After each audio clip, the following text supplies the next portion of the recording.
2021 was Formula One's first time racing in the Qatar Grand Prix, where Lewis Hamilton took home the win.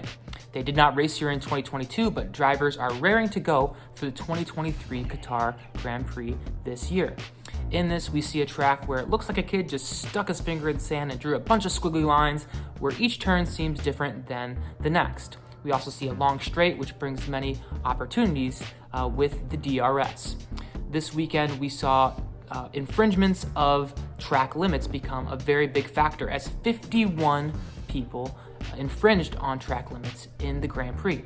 We also see the heat being a factor this weekend as well, and Max Verstappen was also able to crown himself champion in getting the necessary points to clinch the championship this year. We also see a new driver get into victory lane, clinching his first win in his Formula One career, that being Oscar Piastri. Tune in as I discuss qualifying, the sprint race, the Grand Prix, and more.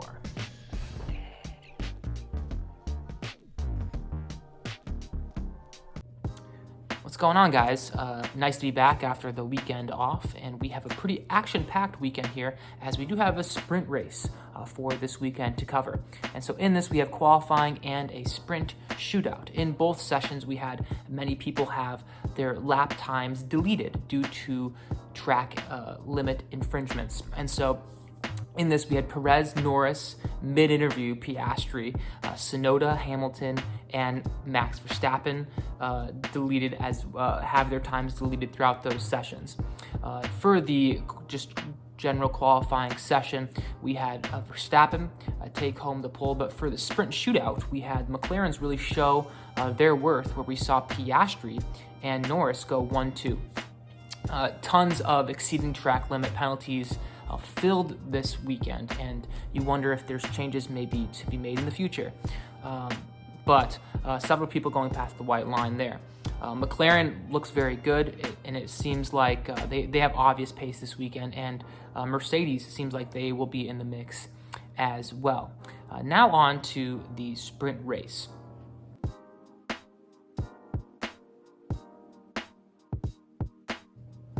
So the sprint race was a quite exciting one. In this, with Max starting a little further back than he wanted to, and the McLarens starting up quite high, we saw Ferrari, Mercedes, and McLaren really make themselves known in this sprint race, and I found it quite exciting.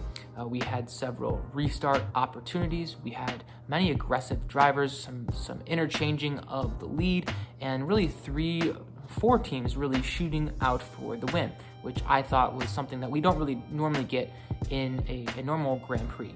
And so I found this sprint race to be quite entertaining. And what ends up happening is Piastri gets his first win in Formula One, if you want to call it that. I don't know if sprint races really count or should count, but nonetheless, Max is able to get the necessary points to clinch his championship, so props to him. He's had an amazing year thus far. I'm sure he will continue to have an amazing year in the last 6 or so races to come. But it seems like Red Bull, Mercedes, and McLaren will be the front runners for the Grand Prix come Sunday. It didn't seem like Ferrari had too much pace to really contend for a podium this weekend. Also, some things to note regarding the race, kind of pre-race, pre-Sunday. Unfortunately, Perez, due to his wreck, had to make some changes to his car and is going to be starting the race in the pits. We also had Carlos Sainz dealing with some fuel issues, in which the fuel leak, I believe. So he is actually not going to race at all on Sunday, which is a huge blow to his momentum that he's been building in the past couple of weeks. Though it is a night race, this is going to be a very hot race, and so that's something to keep in mind as well. And then something else that's huge that I want to talk about in lengths later, the FIA made a change in which every driver is required to pit stop at least 3 times and can only have 18 laps recorded for each tire. And there's already some tires that drivers have put a couple laps on due to qualifying, sprint racing, all that jazz. And so this is going to be a hindrance to a lot of people's strategies, and everybody's their hands forced here. So we'll talk about that a little bit later, but it should be an interesting race, and let's go ahead and discuss it.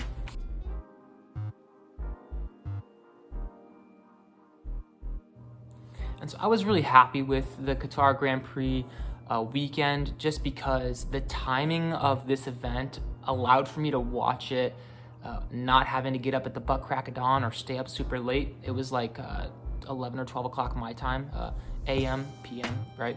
And so that was good for me. But everybody started on mediums except for Hamilton, Bottas, and Lawson and Magnussen, who started all on softs. Remember, 18 laps per tire, so that you only can put 18 laps on these, so that's something to know.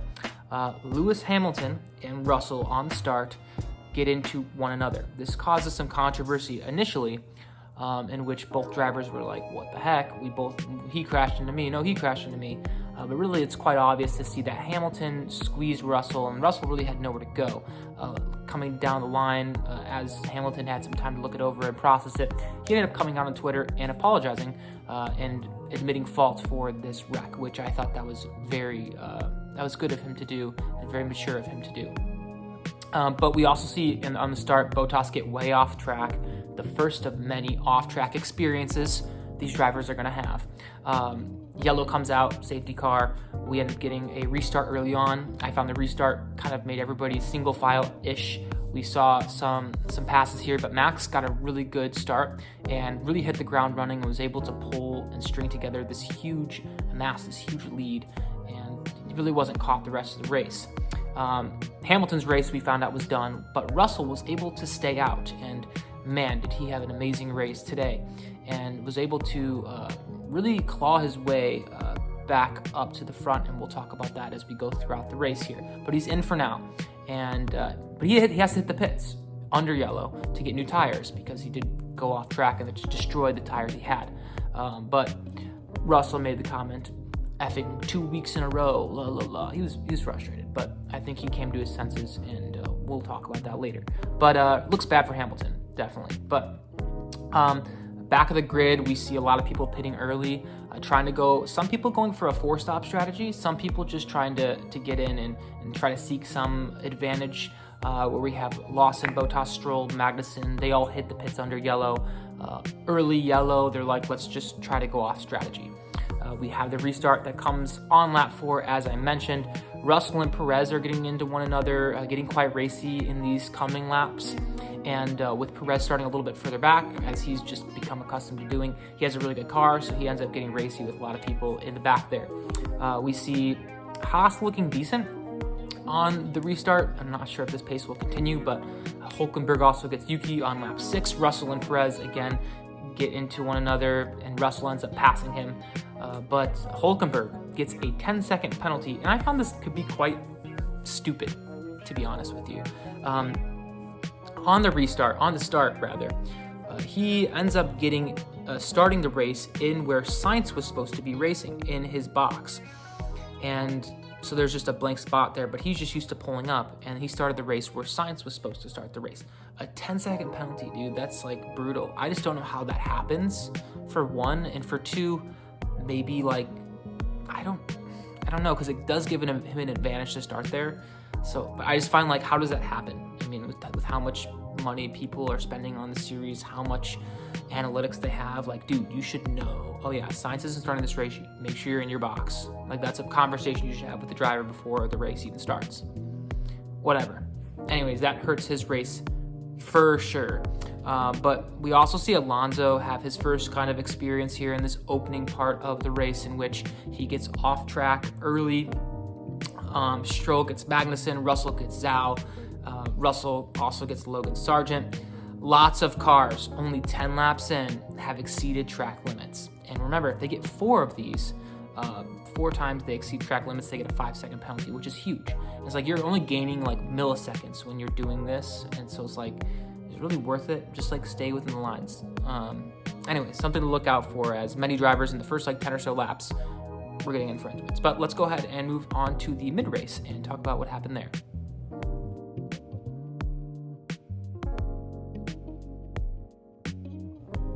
So in the mid-race, we kind of start off with this first pit sequence for a lot of the people who didn't pit early. And so in this, we see Ocon, Alonso, Piastri, and Gasly, Leclerc, pretty much everybody's starting to get into their first pit that hasn't pit already. We also see Lawson get his 5-second penalty already for exceeding track limits. And again, we're like 10 laps in, guys.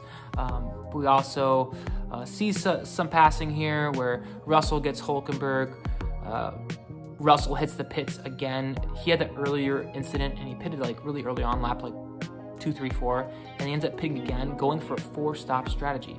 And he executes this very well, and we'll talk about him a little bit later. But really, the front runners in this time are shuffling around due to the pit sequencing, and a couple people were provisionally up there for a little bit, and then they have to pit, and then everybody's just cycling back to where they're supposed to be in the first place.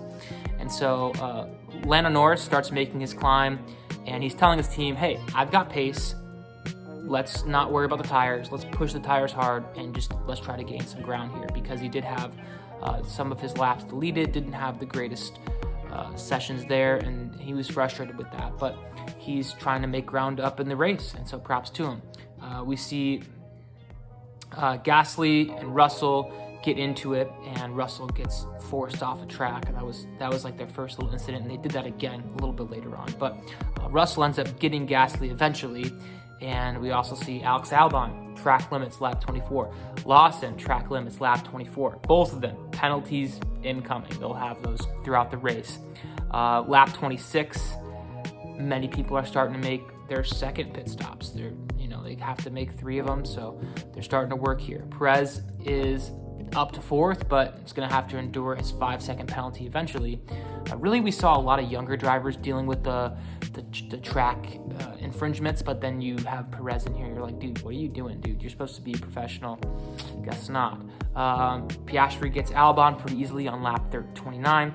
Tsunoda gets Albon on lap 33, and Alonso gets off track again. His second time he's getting off track, and really from somebody that's a veteran like Alonso, this is not really characteristic of him, and I would say that he was dealing with a lot of heat. His butt was burning, he was saying, but we'll talk about that a little later.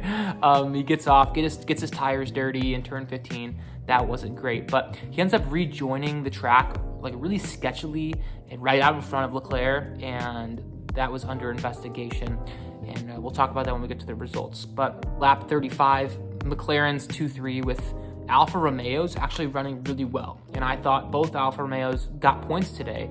Just, there was a couple penalties that were able to bump them up a little bit, but they both had really good drives, and so I'll talk more about them, I guess, a little bit later as well. But at this point in time, Sargent gets sick, and people are wondering, is he going to retire the car? And he's dealing with major heat exhaustion, and that was not good for him there. So he ends up retiring the car, and it's unfortunate. He's trying to fight for his F1 career, and he's dealing with being sick. Like, that just sucks, man. I feel bad for him a little bit. Perez gets another track limits and another 5-second penalty. So he gets 10 total seconds of penalties within like the first 39 laps. Not good. And his strategist was pissed. He's like, we can't have this. Lap 40, we see the window for the third and final pit stop coming. And now we got about 15 or so laps to go. So let's kind of cover these last 15 laps and talk about how we finished out.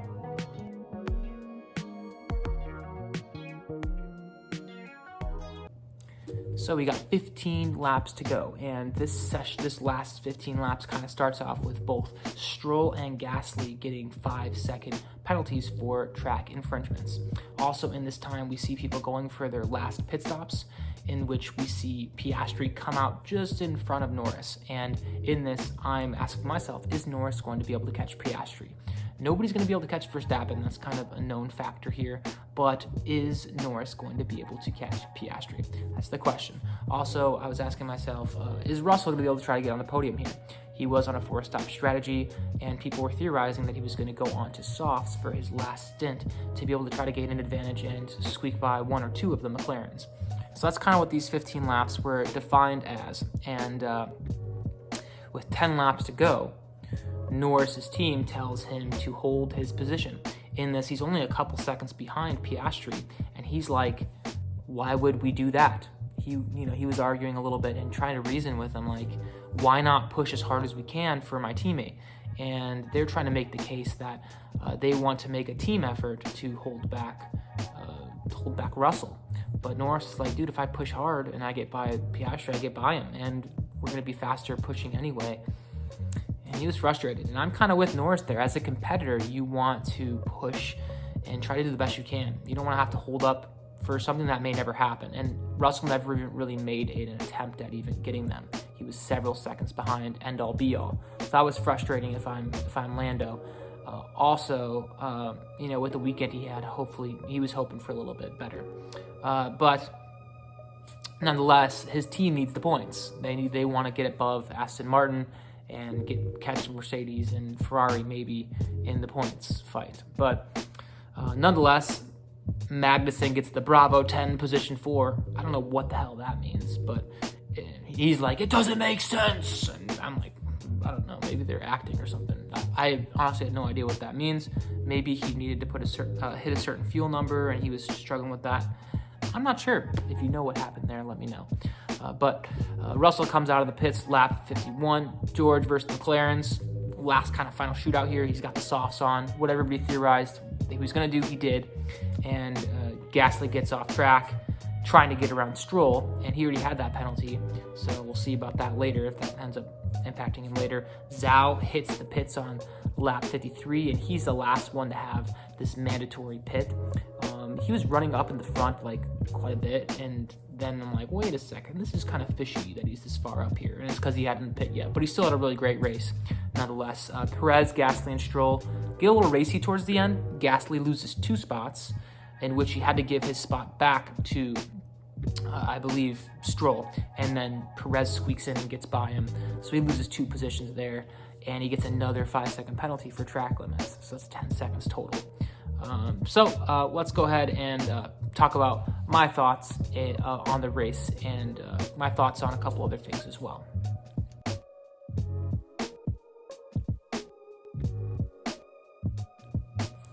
I also want to touch on something, and that would be the heat. Okay, I already mentioned it before, but Sargent was feeling sick and unfortunately had to retire his car early. But a lot of people were kind of knocking Sargent, and I kind of want to stand up for him and say that he was not the only driver dealing with this at all. Ocon threw up in his helmet early in the race and raced the whole race with throw up in his helmet. We saw many instances in which drivers were, like Russell, for instance, was trying to taking his visor off to get some air, putting his hands up on top of his wheel to get some air going and circulating back into his face a little bit. But we also saw Stroll immediately after the race going into the ambulance. Lando Norris saying that many drivers passed out following the race. Alonso saying he burned his butt. He's burning in the car. I mean, he had to get tossed a water bottle to dump on himself mid-race. And so these temperatures were extremely hot. Though it was a nice night race, this was a very taxing race. And many drivers are quoted saying this was the hardest race they've ever raced in their life. And so though I may have thought it was kind of an okay mid kind of race, it is kind of admirable that these drivers, they put a lot on the table. And I mean, they're driving these extremely fast machines when they are feeling like lightheaded and throwing up. I mean, that's pretty hardcore. So props to them, and hopefully they're all able to recover and get ready for the next race. Let's get into the results of the race. And so we see Max Verstappen get his 14th win this weekend. He was able to be crowned champion of the 2023 Formula One season, so props to him on that.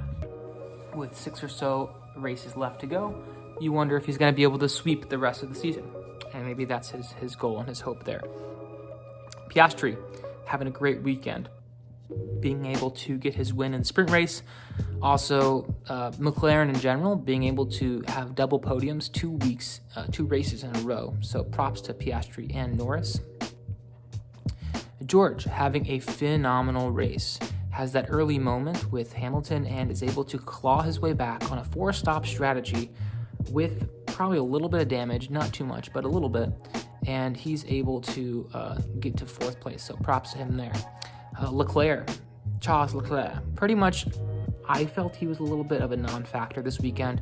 It seemed like it was more of a Mercedes, McLaren, Red Bull kind of race, but he's still able to get past Alonso and the Alpines. He still had some fights this race, and so props to him on 5th. Alonso, I would say not the race he wanted. He was hoping to maybe get back on the podium streaks here and ends up finishing 6th, gets off track a couple times, really dealing with heat. I mean, he was mentioning how he burned his butt. I mean, that's just not fun time for him. So getting 6th there, good on him. Esteban Ocon, he's talking about how the heat was an impact for him as well, and ends up getting 7th. And I really was hoping that him and Gasly were both going to be able to get points, but Gasly just couldn't keep the freaking car inside the white lines. But mature drive by Ocon getting the points today. Valtteri Bottas and Zhou both finishing in the top 10. Really good on Alfa Romeo. I mean, they just put it together, and maybe this will be a trend. I don't know where this is coming from, but both had great drives today, so props to them. Sergio Perez, I mean, despite the 10 seconds of penalties, he's still able to get into the points. But dude, you got one of the better cars on the track. You gotta be in the top 5 at least. Lance Stroll struggled today. Pierre Gasly really struggled. Alex Albon, and you wonder, what he's doing. When you see Esteban up there, you hope that Alex can be up there as well. But it's not like Sargent and Williams had paced this weekend all that much, so no knock on him. Kevin Magnussen, Yuki Tsunoda, Hulkenberg, Lawson, Sargent. These are people that you were there in the back most of the day, but also struggling with track limits throughout this weekend a ton. Unfortunately, Sargent having the issues with his health, and then Hamilton taking himself out, and then unfortunate for Sainz not being able to even contend this race. But overall, I thought this race was okay. I found some of the drama to be a little entertaining. We saw the Hamilton-Russell drama. We also had some drama with Mclaren, and we also had some drama with Ferrari. I mean, they couldn't get Sainz even out to race today. But this weekend was a very good weekend. I liked how we had a different winner this weekend. The sprint race was quite entertaining. I found it to be more entertaining than the actual Grand Prix. And I found the real race to be, it was a little frustrating how they couldn't really figure out and put together a tire compound that wasn't going to deteriorate for the drivers. They realized after the sprint race that the tire was pretty much bound to break off because the compound wasn't sticking together well enough. I'm generalizing here, I'm summarizing, but I mean, you're Formula One, dude. Figure it out. Pirelli's got to put together a tire that's not going to fall apart, because it's kind of lame when when everybody's going to pit. That's just unfortunate. And people could have pitted more than 3 times, which we saw Russell do when he had a fantastic race. And honestly, I thought Russell should have been the driver of the day, not Piastri, but whatever. And but whatever. I mean, it really took away the people that may want to try to save their tires and fuel save and try to go for 2 stops, or if that's even possible, right? But it's unfortunate when that happens, but I feel like they made the most of it. And so what did you guys think of the race? Leave it down in the comment section below. And if you enjoy motorsports content and you want to see more, go ahead and subscribe and like the video, as I will be posting motorsports content all throughout the rest of the Formula 1 season and throughout the off season. And thank you for watching, and have a great week. Peace.